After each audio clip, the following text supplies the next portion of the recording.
La idea es, va a ser una, digamos, si desarrollamos todo lo que implica hablar de shock, va a ser un poco largo, así que lo vamos a fragmentar a la charla. Eh, la idea es hacerla en dos presentaciones. Vamos a hablar hoy de lo que es más que nada las generalidades, ¿sí? Porque si no, no los quiero aburrir ni marear mucho.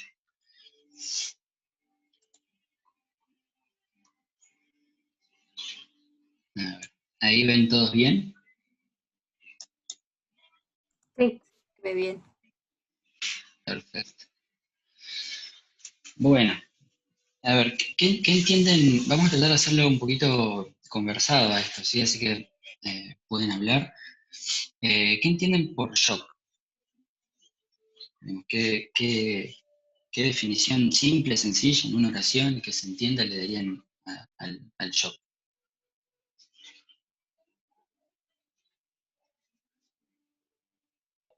¿Es la falla en la perfusión de los tejidos? ¿Una falla generalizada? ¿Es una pregunta o una afirmación?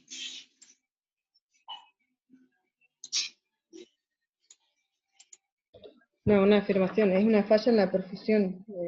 Perfecto. Bien, sí, digamos, si uno lo tuviera que resumir, Cecilia, lo resumiste bien. Es una falla en la perfusión.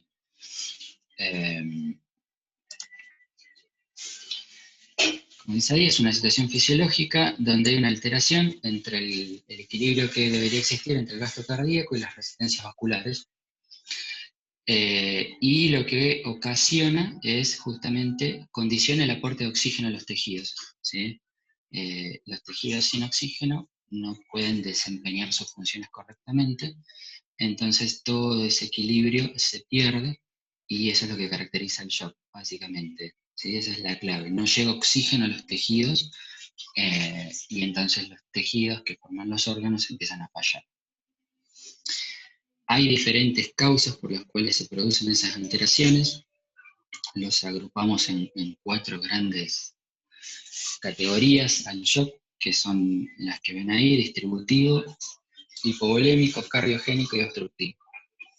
Nosotros hoy vamos a hablar, como les dije, generalidades, y después la idea es abocarnos a los dos tipos que son mayoría, que es el distributivo, en su forma de shock séptico o shock anafiláctico, las dos formas más tradicionales, o en segundo lugar el shock hipovolémico, que básicamente es el shock hemorrágico, ¿sí? O del gran quemado.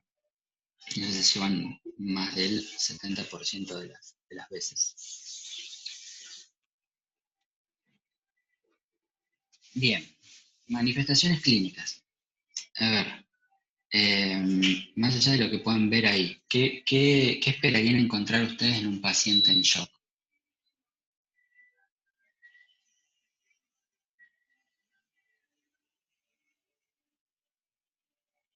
Obviamente que no figure en lo que están viendo en pantalla.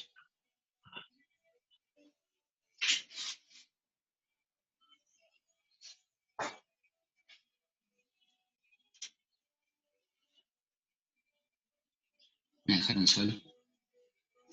No, mala perfusión periférica, por ejemplo. Estaba leyendo a ver si estaban esas, pero la lividez y Sí, la frialdad es de la mala perfusión periférica. bien, Sí, yo iba a decir sudoración, pero ya estaba ahí. bien. Alteración en Sí, la frecuencia respiratoria también. bien, esa no está. Perfecto. Alteración en la frecuencia respiratoria en cuanto a qué, más o menos. Y estaría aumentada, creo yo. Sí, en un principio. Está perfecto. Taquicardia. Bien, taquicardia. La mecánica respiratoria también variaría también bastante. Sí, también. Diferentes tipos de mecánica respiratoria hablando, ¿no? ¿Cómo?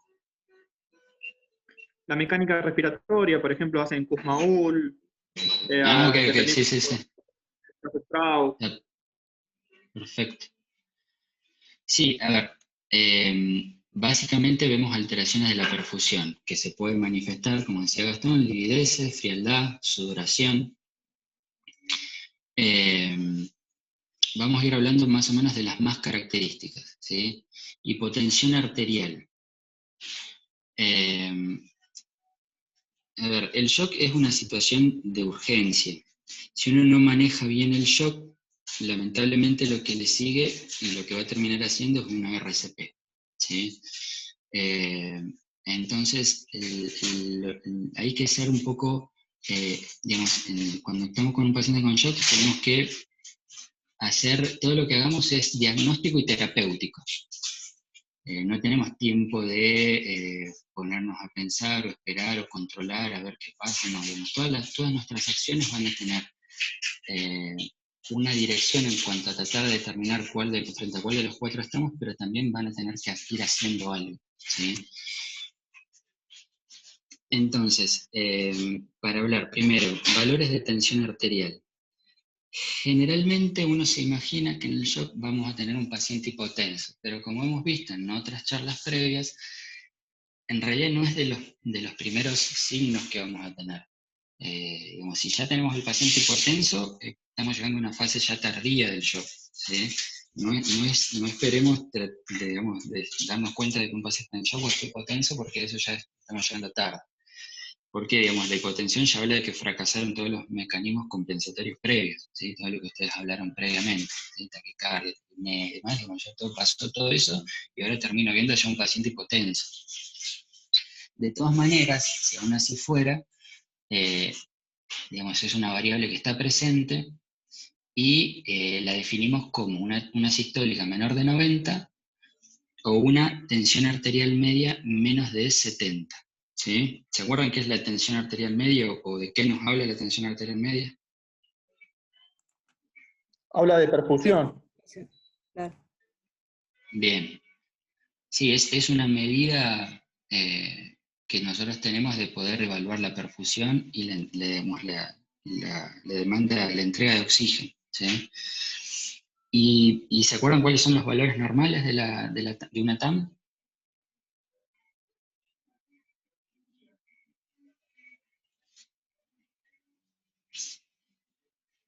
Los valores normales generalmente oscilan entre 70 y 100. Menos de 70 nos habla de que no hay adecuada entrega de oxígeno a los tejidos. Ahora, la segunda pregunta es, ¿se acuerdan cómo se calcula la TAM? Sí, sí. Presión ¿Cómo diastólica es? más un tercio de la presión de pulso. O sea, la diferencia entre la presión sistólica y no la diastólica. A ver. Es la presión sistólica menos la diastólica sobre 3, más la diastólica creo que era. Sí, esa es una manera. Es la diferencia de la sistólica y la diastólica dividido 3 y a eso le sumamos la diastólica. O la otra manera es la diastólica multiplicada por 2 más la sistólica y a todo eso la dividimos por 3. De cualquiera de las dos maneras llegamos al mismo número.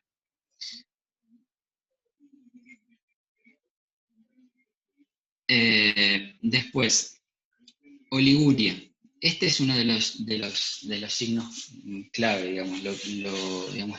Cuando hablaba de que cuando un paciente hipotenso está llegando tarde porque fracasaron otros mecanismos, este es uno de los primeros signos, es la oliguria, ¿sí? Empezamos a tener diuresis menores a 0,5 mililitros kilo hora, definido como oliguria, ¿sí? Si un paciente de 70 kilos, para poner un ejemplo práctico, en una hora está orinando menos de 35 o 40 mililitros, ¿sí? ¿Se acuerdan cuál es el valor normal de diuresis kilo hora?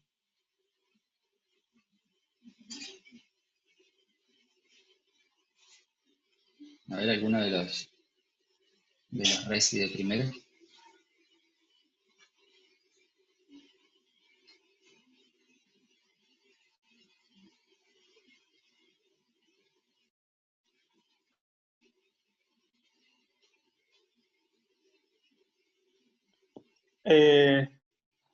Si la Creo que era entre 30 y 60 mililitros hora, ¿no?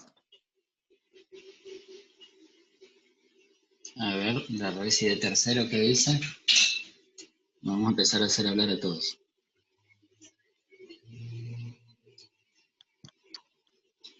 ¿50 mililitros hora?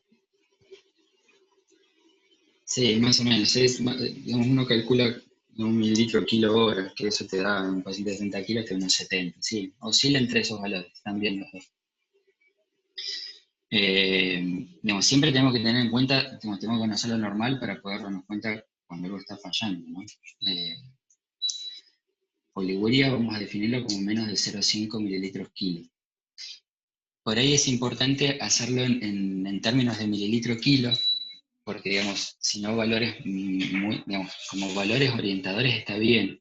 Uno dice, bueno, entre 70 mililitros hora y demás, pero no es lo mismo según lo que pesa el paciente. Después, bueno, alteraciones del nivel de conciencia. Esto es producto de también la hipoxemia, ¿sí? Siempre acuérdense que giramos en torno a una mala entrega de oxígeno a los tejidos, entonces también el cerebro se afecta, por lo tanto podemos tener alteraciones que se pueden expresar como agitación, confusión y demás. Y si nos tenemos que guiar por algún parámetro de laboratorio,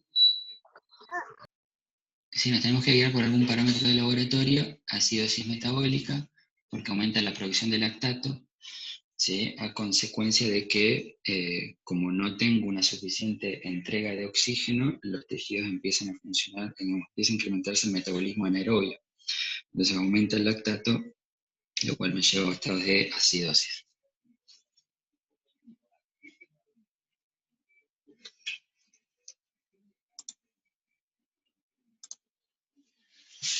Bien, esto es un poco todo lo que estuvieron mencionando ustedes hasta recién, ¿sí? Digamos, puede haber taquicardia, hipertensión en primera instancia como mecanismo compensador, después vemos la hipotensión,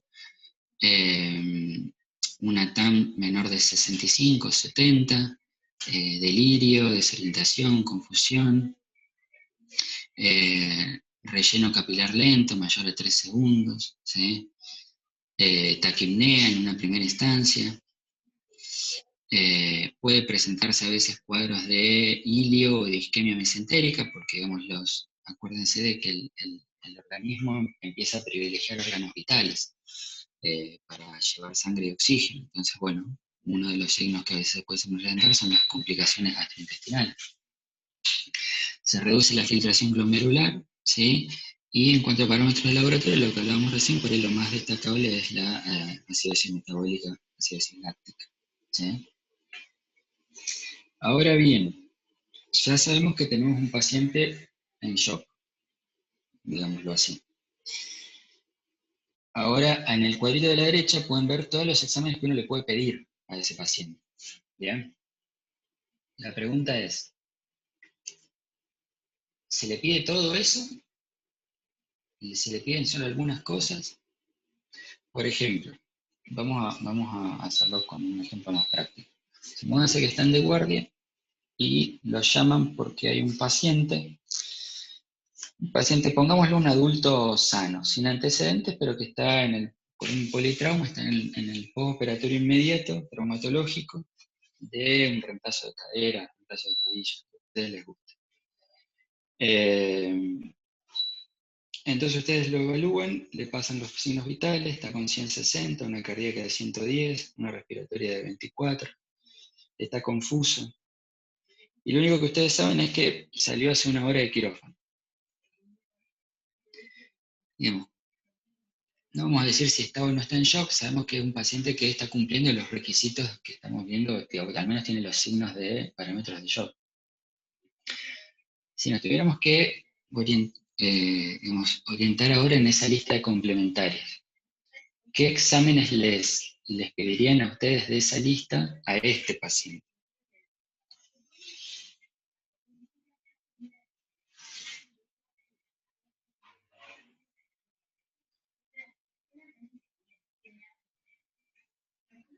Alguien ¿Cómo que es? no sea Gastón, que está Bueno, de hablar.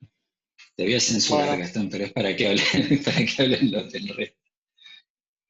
Si no, Bueno, después te listo, cedo la ya palabra.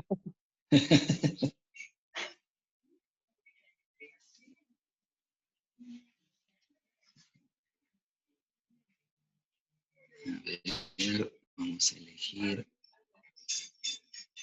Lucre.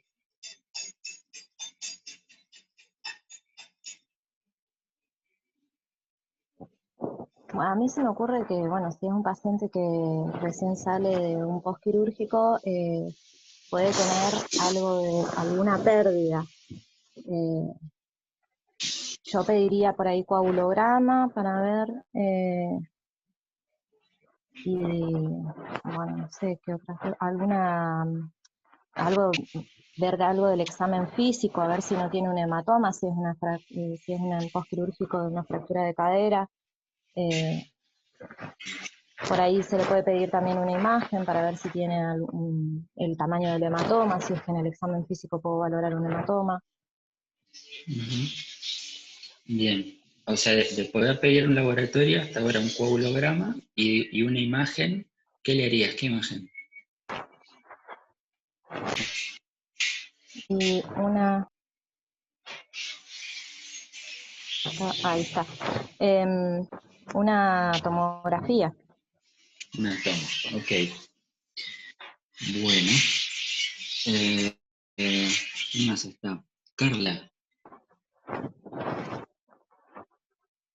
Carla, ¿vos le agregarías algo? ¿Le pedirías también lo mismo que Lucre?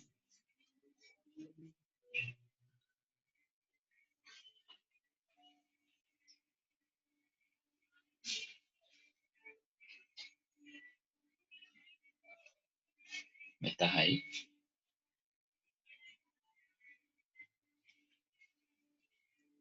¿O alguno de los chicos de la facu?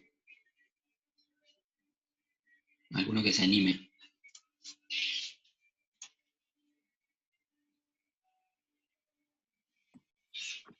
Yo quizás le agregaría creatinina y BUN para ir evaluando también la función renal.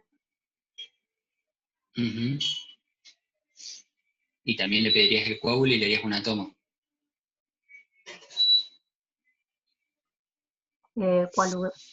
Coagulograma seguro, la tomografía no lo sé. Ok. Maxi.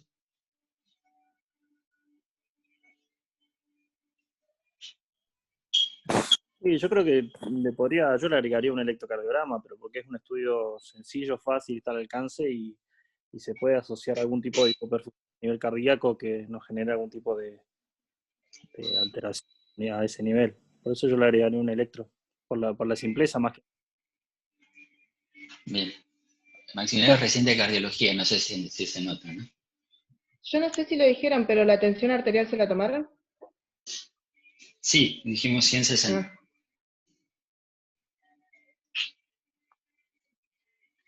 Bueno, a ver, sí.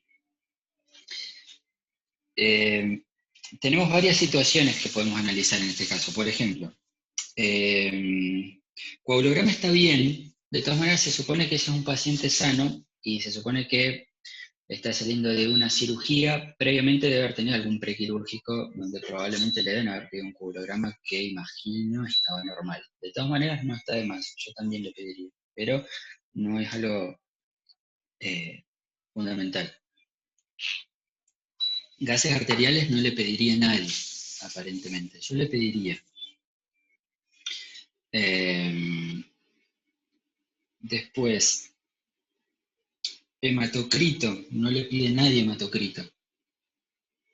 Y acá tenemos dos situaciones. La primera es, claramente, como dijo Lucrecia, pareciera ser un shock hipovolémico. Está sangrando porque asociamos que salió recién de quirófano, ¿sí? Entonces lo más probable es que haya una hemorragia.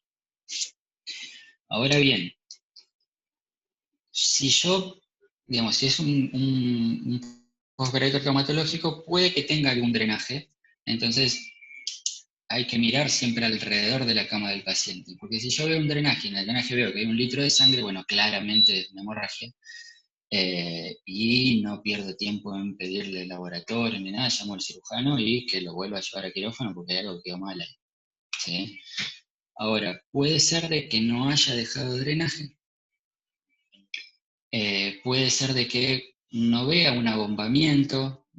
Lucrecia habló de que por ahí se puede ver, sí, se puede ver, si es un hematoma puede que abombe la herida, puede que no.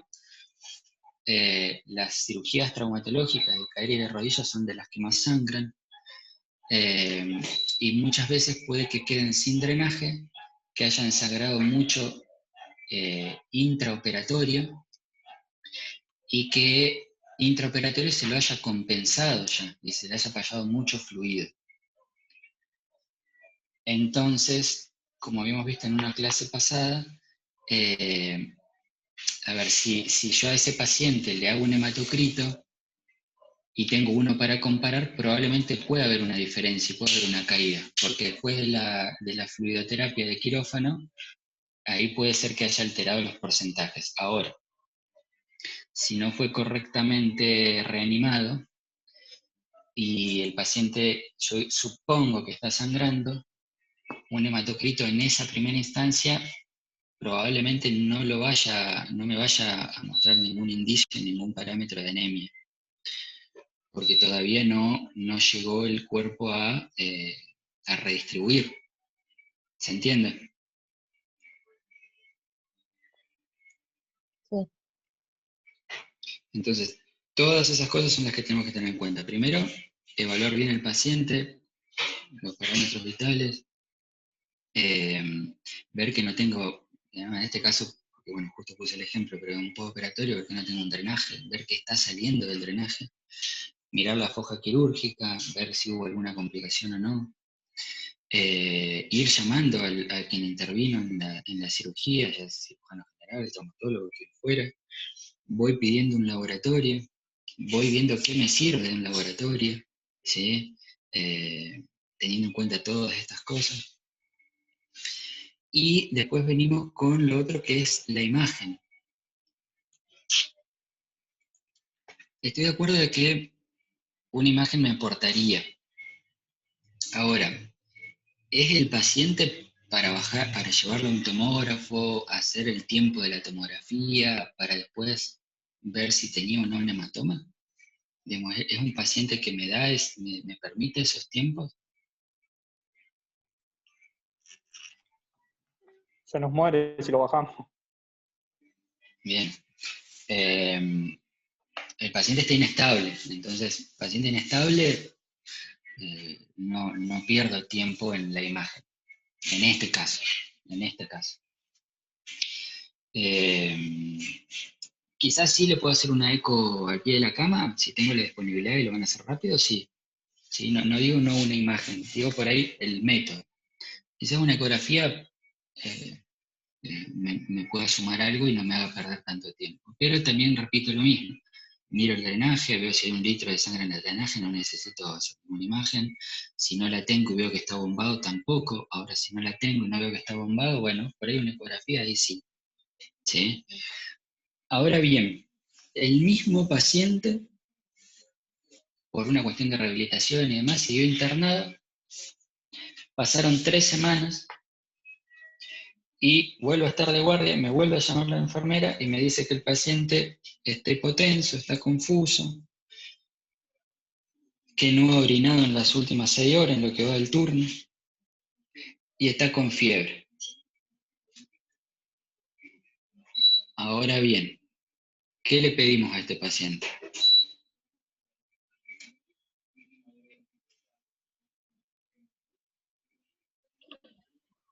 ¿Está con fiebre? Yo le pediría un Está con hemocultivo. fiebre. Bien. O Cecilia le pide un hemocultivo.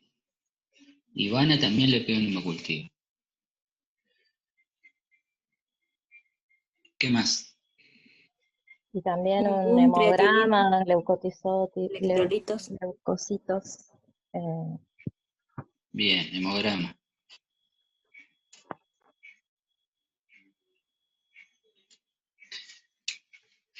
Entonces tenemos hemograma, cultivos. Electrolitos, Electrolitos, bien, creatinina función. y BUN. bien.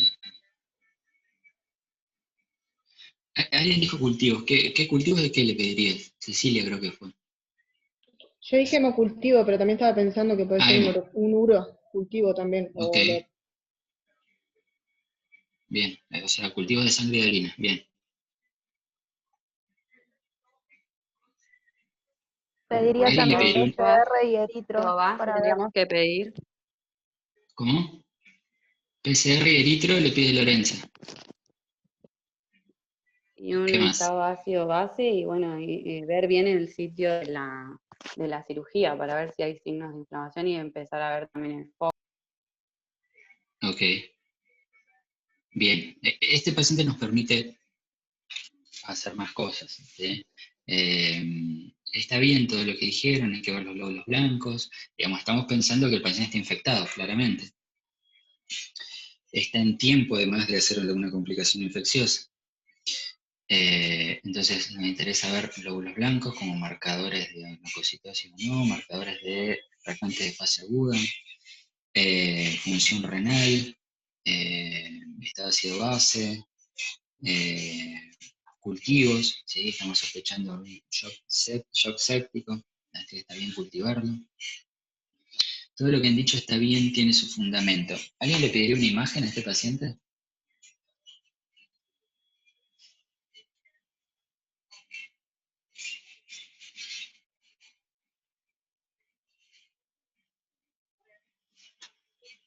Ivana le agregó un hepatograma, está bien, hay que tener en cuenta el hígado de sepsia.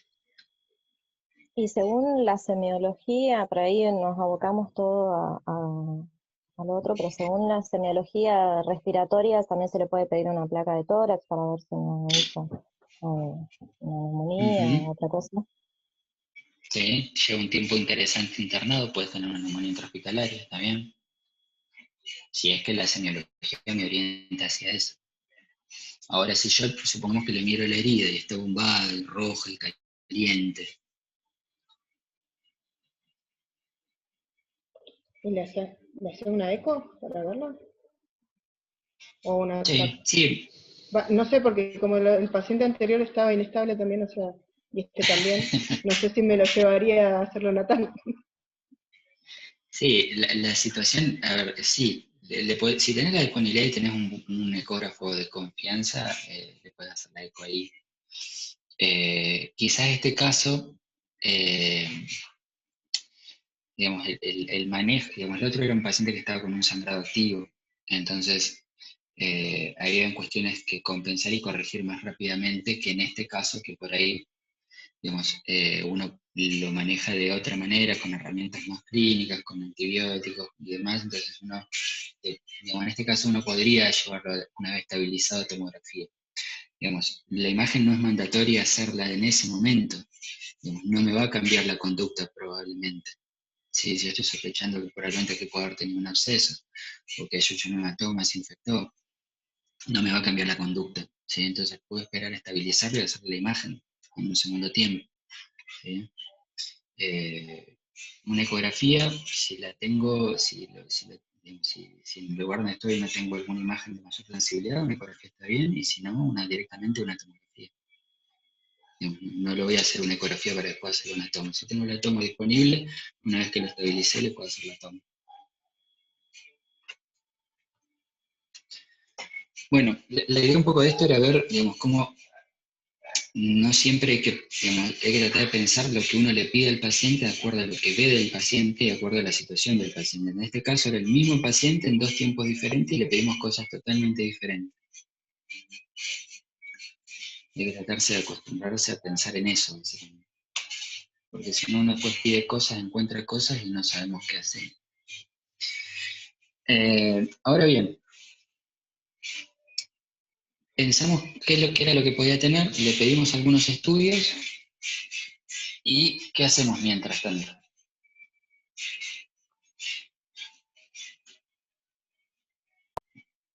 ¿Qué le hacemos al El primer paciente que sabemos que capaz está en un sangrado, tenemos que empezar a expandirle. Bien, fluidos. ¿Qué más?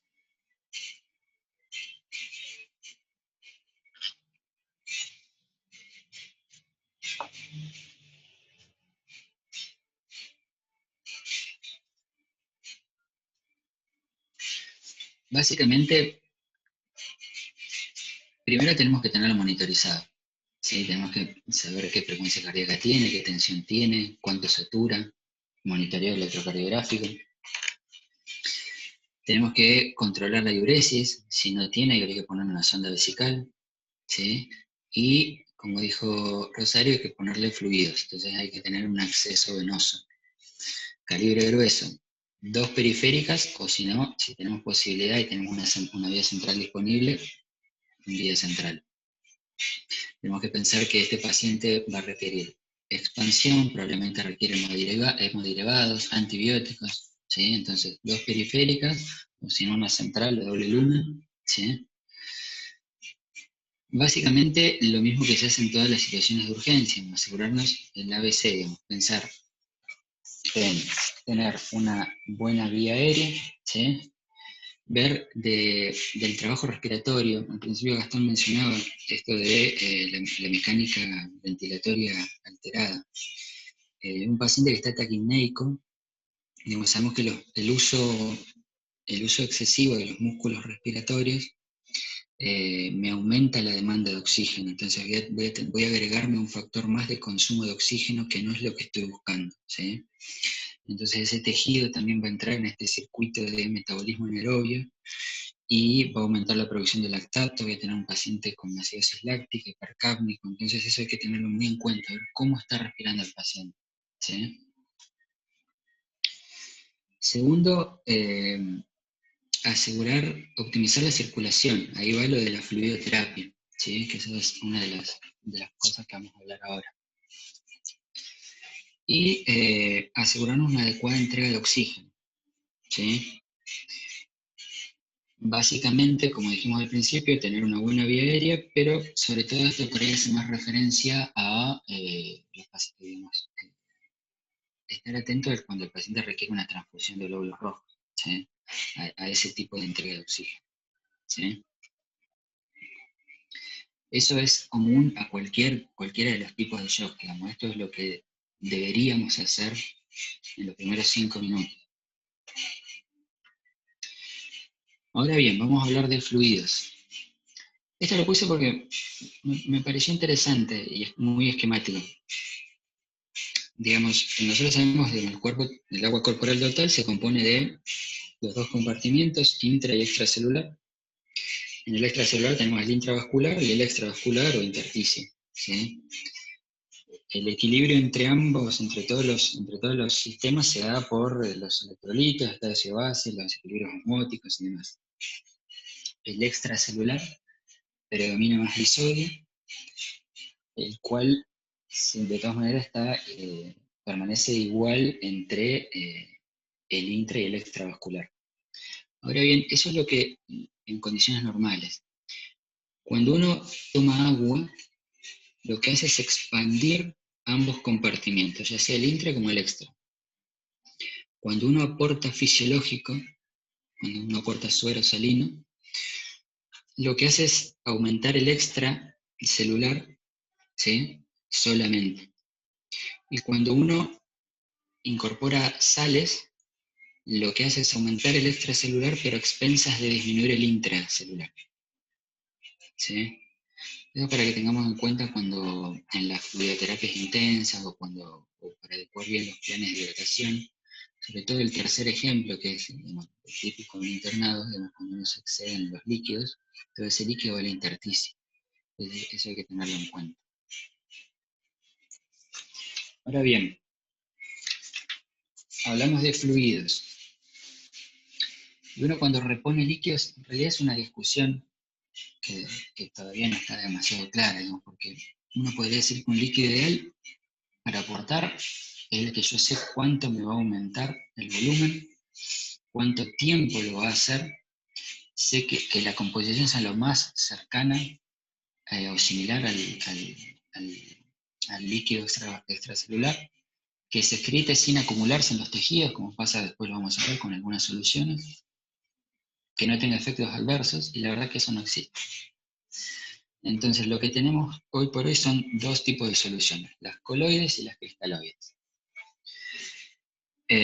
Las soluciones coloides generalmente son de mayor peso molecular, no atraviesan la membrana, entonces lo que hacen es aumentar la presión oncótica, retienen agua porque atraen agua, y lo que tienen en ventaja es que producen efectos hemodinámicos más sostenidos que los cristaloides, ¿sí?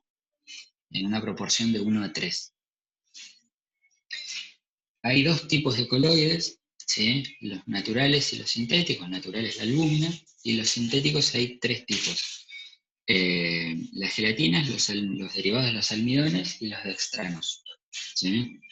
A los resi de la clínica, ¿ustedes saben cuál tenemos nosotros disponible? Gelatina. Albúmina. Sí, yo he visto albúmina. Sí, albúmina sí. Y de los sintéticos tenemos, como dijo Gastón, gelatina, ¿sí?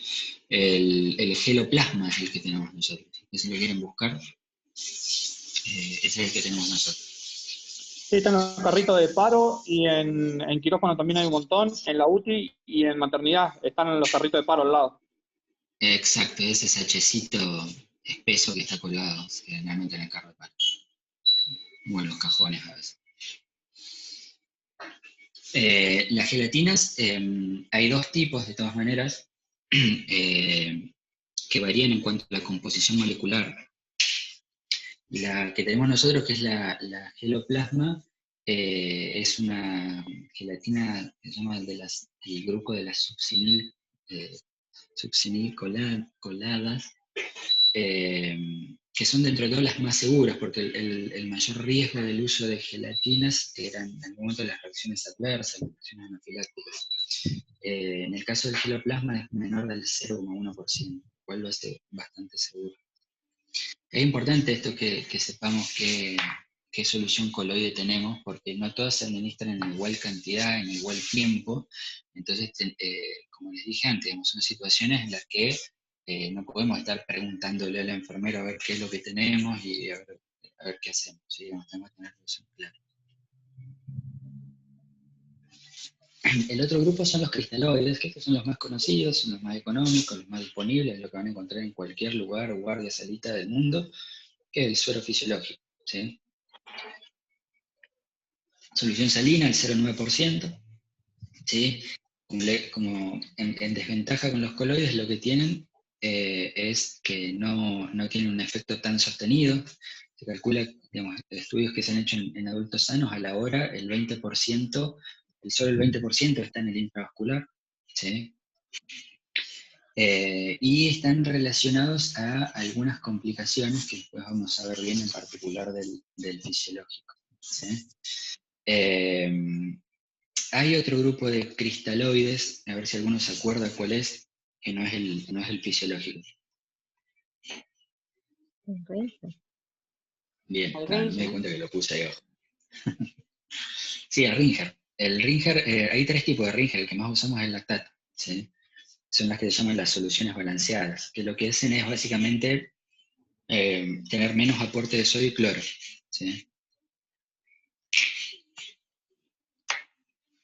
Esos serían los dos ejemplos más tradicionales de cristaloides. Entonces, para repasar, el fisiológico, como les dije, el salino, el 0,9%, es, digamos, la primera opción, como les dije, es lo que van a encontrar sí o sí en cualquier lugar, ¿sí? De hecho, la mayoría de los estudios, inclusive para probar la eficacia de los coloides, se han hecho en comparación con el fisiológico, ¿sí? O sea que es un fluido que es de primera elección para estos casos, porque es lo que hay, digamos, lo que sí o sí hay en todos lados. Lo que tenemos que tener en cuenta es que aportan mucho sodio y aportan más cloro, entonces tenemos que vigilar la aparición de que aparezcan cuadros de acidosis metabólica hiperclorémica, porque lo que va a hacer el cloro es desplazar al bicarbonato, ¿sí? Entonces hay que estar atento a eso. Si hubiera si aumentara el cloro, si hubiera hipercloremia, hay que suspender y aportar Ringer, ¿sí? O en caso donde haya hipocloremia o alcalosis, también es una opción, ¿sí? Eso en cuanto al fisiológico. Después el Ringer también es otro coloide de primera elección en los casos de shock, inclusive los pacientes con shock séptico. No hay grandes estudios que comparen fisio contra Ringer en pacientes severamente enfermos. Los estudios que se han hecho son la mayoría en complicaciones de postoperatoria, que es otra la situación, pero bueno, es trasladable, ¿sí? Como les dije, es la alternativa cuando aparece acidosis metabólica hiperclorémica. Si bien hay estudios que, digamos, los estudios en los que se ha hecho no se vio que hayan alterado la función renal, el aporte excesivo de Ringer lactato, se recomienda, por la gran concentración de potasio que tiene, ser cuidadosos, sobre todo en los casos de hipercalemia o insuficiencia renal, ¿sí? Lo mismo en cuadros de hiperlactacidemia y demás, digamos, tratar de evitarlos, ¿sí? O en pacientes con edema cerebral porque es una solución hiposmótica. Eso sería en cuanto al Ringer. Y nos quedan las gelatinas, ¿sí? Que es, quiero hablar de las gelatinas por lo que tenemos en la clínica, digamos, que los otros dos sintéticos no los incluí. Como les decía, gelatinas en pacientes con shock, en los que se requiere una rápida expansión de volumen, es válido utilizarlo. Ahí se habla vieron que siempre menciono tener en cuenta en los pacientes con shock séptico. Hay un estudio que se hizo comparando gelatinas derivados del almidón y cristaloides para los pacientes con shock séptico, y se vio, digamos, está bien demostrado que los derivados de los almidones incrementan la falla renal, porque esto que les mencionaba hace un ratito, de que se depositan en los tejidos y permanecen mucho tiempo, entonces terminan dañándolos.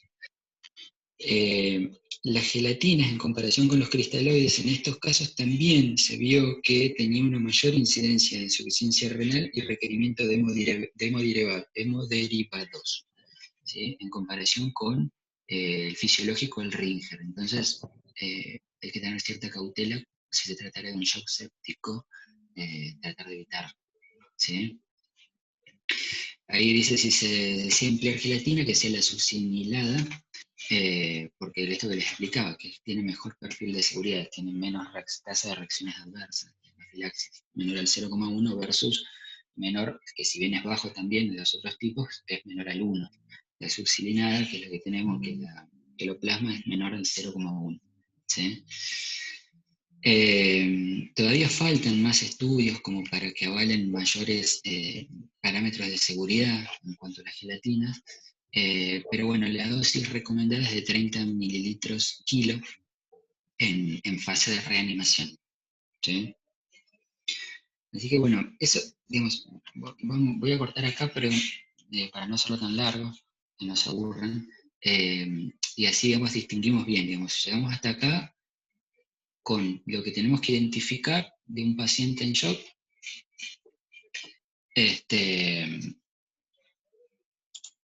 con lo que tenemos que hacer, las primeras medidas que tenemos que hacer.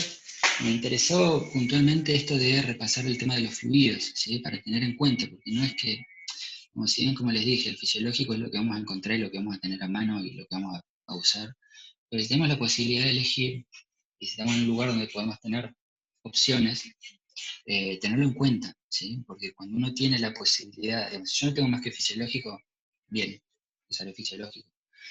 Pero si yo tengo Ringer, tengo fisiológico, tengo gelatinas, y bueno, me parece que tengo que tratar de elegir lo que mejor le haga al paciente y menos complicaciones le acarree. Entonces, por eso me parece interesante puntualizar sobre ese aspecto. En las próximas, vamos a hablar de manejo del shock hipovolémico y del distributivo, ¿sí? Porque ahí tenemos otro gran capítulo con todo lo que es el shock séptico. Pero bueno, me parece que por ahora, para empezar y para hacer una introducción, estaba bien hasta acá.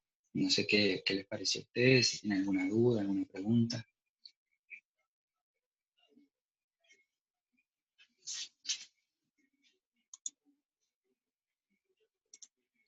Muy bueno, Marco, tu exposición.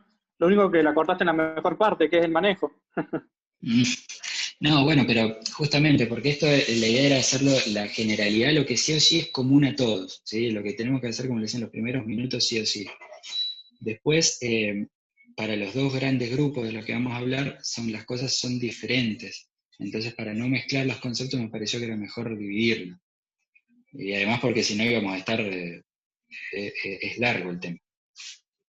Así que vamos a tratar de continuarlos en esta semana con otro encuentro. Joya, joya. Es largo, pero es re lindo el tema, también me re gusta. Gastón es residente de terapia, por si no se notó.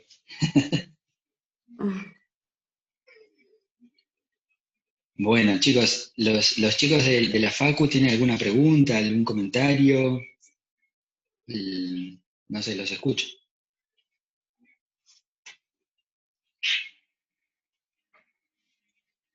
Se fueron. No, genial. Estábamos comentando que vamos a empezar a aplicar las cosas que vamos viendo, que hay cosas que no conocemos todavía, pero vamos intentando entender. Ustedes la mayoría están en el ciclo clínico, ¿verdad? Algunos de PFO y después de cuarto año, que tengo entendido por lo que Sí, pude de ver. cuarto. Okay. Sí, de cuarto. Sí, sí. Bien. Sí, yo me sumo a lo que dice Cecilia, ¿no? Esto de, bueno, ante cada situación, por ejemplo, en el caso de los exámenes complementarios, estuvo bueno. Y bueno, después con respecto a los fluidos, bueno, un tema nuevo y la verdad que muy bueno. Así que muy bueno la charla. Bueno, era un poco la idea, es que por lo menos dejar algo que les sirva. Así que bueno, nada, les mantengo el contacto para los chicos del grupo de Fabián y para el resto que se unieron. Tengo los mails, así que les aviso cuando sea la próxima y les mando el link también, ¿les parece? Sí. Buenísimo. Sí, Buenísimo. Dale, perfecto. Bueno, y el resto de los chicos, nos vemos mañana que empezamos unos nuevos 4 días. Hasta mañana. Dale, nos vemos todos. Hasta mañana, chau. Chao, hasta mañana. Chau. Hasta luego, gracias. Gracias.